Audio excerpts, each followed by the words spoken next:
और हथेली में लक्ष्मी का है। करमूले स्थितो ब्रह्मा, इसमें ब्रह्मा जी हैं। 3 शक्तियां मिल गई, कल्याण हुआ। अब उसके बाद क्या करेंगे? तत्पश्चात भोलेनाथ को अपने हृदय में ध्यान लगा लीजिए, बसा लीजिए। आपका जीवन धन्य और पवित्र होगा। और सुनने वाला दोनों धर्मोत्तरंती वाणी ज्ञान स्रोत कथाम स्रोत स्रोत देवते हम उत्तरंती।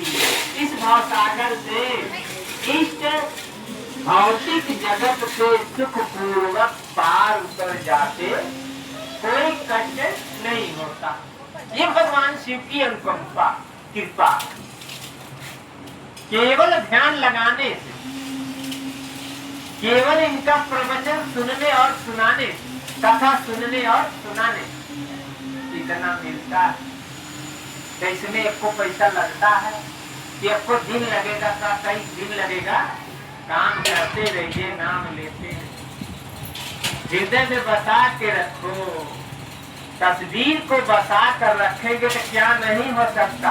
एक गाना बहुत से पहले चला, हम लोग जब छोटे छोटे थे, बहुत बढ़िया, कि तेरी तस्वीर तो सीने में बसा रखी है। एक कड़ी है ने, इस बात पर जरा ध्यान दीजिए। तेरी तस्वीर तो सीने में बसा रखी है। जब राम रावण युद्ध चल रहा था न, राम रावण युद्ध चल रहा था, तो भालू बंदर थक गए थे युद्ध करते करते। कहा ये जब तक रावण नहीं मरेगा तब तक हमको लड़ना होगा। और 2.5 महीना लगभग युद्ध चला, कहे हम लोग थक गए। लेकिन अंत में जब क्षेत्र में आया और प्रभु श्री राम से जब युद्ध होने लगा, तो भालू बंदर बड़े खुश हुए। कहे क्यों? कहे इसलिए कि प्रभु जी खुदे लड़ रहे हैं, संघार कर लेंगे और चलेंगे घर आराम से, युद्ध नहीं करना होगा। जब मार खत्म। लेकिन वो मारे न, भगवान श्री रामचंद्र जी नहीं मारते थे। क्यों नहीं मारते थे?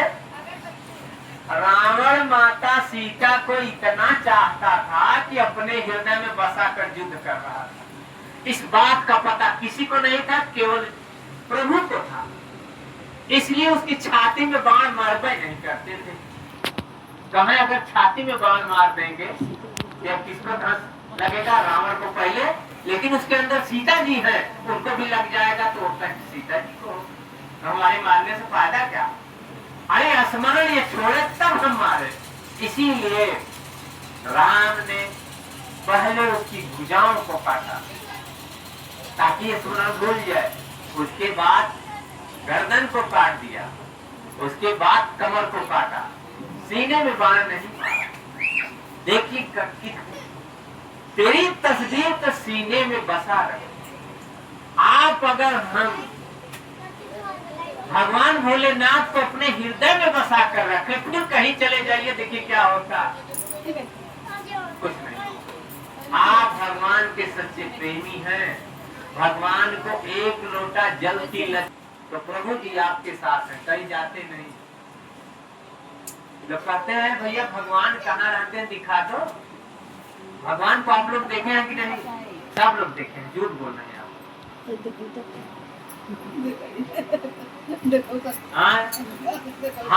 हम गलत कर रहे हैं, सिद्ध कर दे। चलिए सिद्ध कर देते हैं। भगवान को सब लोगों ने देखा और भगवान सबको देखे। हमारे पास भगवान आए थे, लेकिन हमने पकड़ नहीं पाया, समझ नहीं पाया। गलती किसकी है? हमारी। अच्छा ध्यान दीजिए, किसी कवि से पूछा गया महात्मा से कि हे प्रभु भगवान कहाँ कहाँ रहते? कहाँ भैया सुन लो, भगवान कहाँ कहाँ रहते, वहीं जाओ ढूंढो पा जाओगे। देख कर जब दिल खुश हो जाए कि भैया बहुत अच्छा, ठीक, ऐसा देश कुंठन पैदा हो और किसी की हालत, ऐसे लोगों के हृदय में भगवान का वास होता है जिसमें छल कपट कुंठा ईर्ष्या देश घमंड और गर्व नहीं होता, अभिमान। ऐसे हृदय में प्रभु का अंत में भगवान ने बड़ी अच्छी बात कहा, शिशु बदनेशु हसंतम बंदे। हमने कहा ना, आप लोग सब लोग देखी हैं, आप लोग झूठ बोल रही थी। अच्छा आप लोग सही बताइए, अभी बच्चे जो पैदा हुए 1 महीना 2 महीने, आप तेल की मालिश कर दिया, दूध पिला दी, बच्चा सो गया, हंसता है, ये बताइए क्यों? हाँ, शिशु बदनेशु हसंतम बंदे। संस्कृत में यहाँ को मुखमंडल को बदन कहा जाता है। भगवान का काम क्या है? जो बच्चा दुनिया में आया उसको दुनिया से परिचित कराने के लिए, माता पिता से संबंध बनाने के लिए, हर चीज को समझाने के लिए तब तक आते हैं जब तक वह कमजोर रहता, असहाय, मजबूर रहता है। तो वही उसकी माँ ने देखा होगा ना, हम तो नहीं, हम अपने बच्चों का देखें, अपना तो देखे नहीं, हमें याद ही नहीं, हमें कुछ पता ही नहीं। लेकिन जिस दिन हम अपने पैर का अंगूठा, वही बच्चा अपने पैर का अंगूठा खेलते खेलते पकड़कर मुंह में डाल लेगा, उसी दिन से प्रभु का ना जाना कहे बड़ा चालाक है, पकड़ के रहने दो भैया। ये भगवान। अच्छा एक बात और सुनिए, और भगवान को देखिए, भगवान आप के पास हैं, अब हरदम आपके पास हैं। अब आप अपनी आंख से देख नहीं रहे, सुन रहे हैं। बिन कर कर्म करे विधि नाना, बिन पग चले सुने बिन काना। बिना पैर के चलते हैं और बिना हाथ के सब काम कर लेते हैं। कान और नहीं है लेकिन सब कुछ सुन लेते हैं। तन बिन परस नयन बिन देखा, शरीर नहीं है लेकिन पता चल जाएगा कोई छूट गया, और नयन नहीं है, आंख नहीं, फिर भी देख लेते हैं। और गहे घ्राण सब बात, यही भगवान है। तो देखिए भगवान आप में है। भगवान अगर आपका साथ छोड़ देंगे ना तो दुनिया वाले आपको उठा कर ले जाकर फेंक देंगे दूर बहुत, और वहाँ वो जहाँ बना है इस समय का। हाँ